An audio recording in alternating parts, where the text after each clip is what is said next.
পশ্চিমবঙ্গের আমার সকল প্রিয় ভাই এবং বোনেরা, আপনাদের সকলকে আমার নমস্কার জানাই। গণতন্ত্রের প্রত্যেকটি উৎসব অত্যন্ত পবিত্র হয়ে থাকে। আমারও বাংলার এই উৎসবে অংশ নেওয়ার সুযোগ হয়েছে।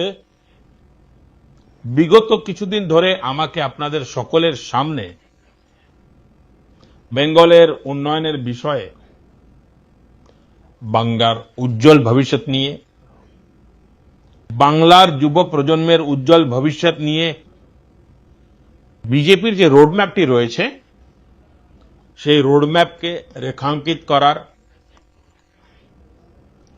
আপনাদের সকলের সামনে উপস্থাপন করার সুযোগ পেয়েছি। আজ সন্ধ্যা 5টার সময় নির্বাচনী প্রচার শেষ হতে চলেছে। এই নির্বাচনের আমার শেষ র্যালিটিও এইমাত্র শেষ হয়ে গেছে। আমি এখন এই পত্রটির মাধ্যমে বাংলার আমার প্রত্যেক পরিবারের সদস্যকে কৃতজ্ঞতা তো প্রকাশ করতে চাইছি, কিন্তু আমার নিজের মনের ভাবও ব্যক্ত করছি।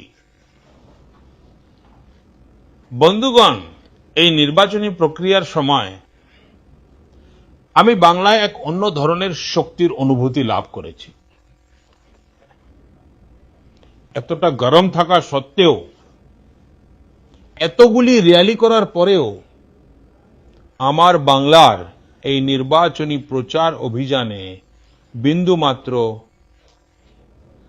ক্লান্তি অনুভব করিনি। এই সমস্ত র্যালি, এই সমস্ত রোড শো আমি অনুভব করতাম যেন আমার এক তীর্থযাত্রা হচ্ছে।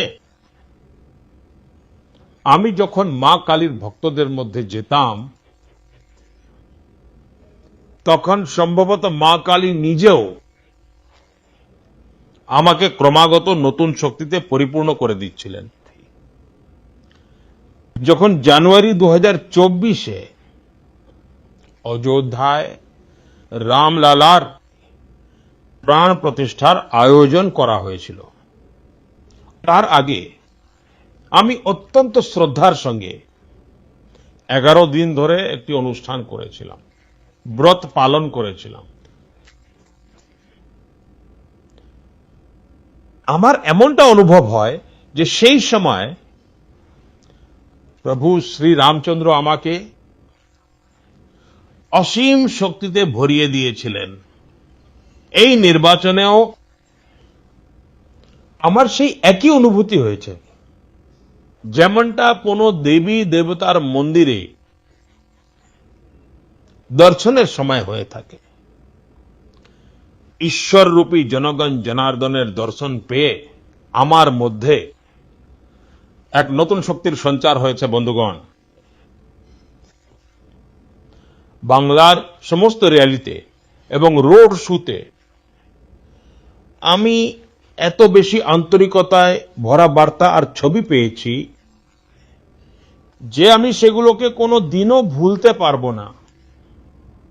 র্যালি এবং রোড শো শেষ হওয়ার পর যখনই প্রথম সুযোগ পাই, আমি রাত্রে খুব নিশ্চিন্ত মনে সেই ছবিগুলোকে দেখি, আপনার ভালোবাসায় ভরা বার্তাগুলো, আপনার পাঠানো চিঠিগুলো পড়ি আর নিজের উত্তরও লিখিয়ে নিই।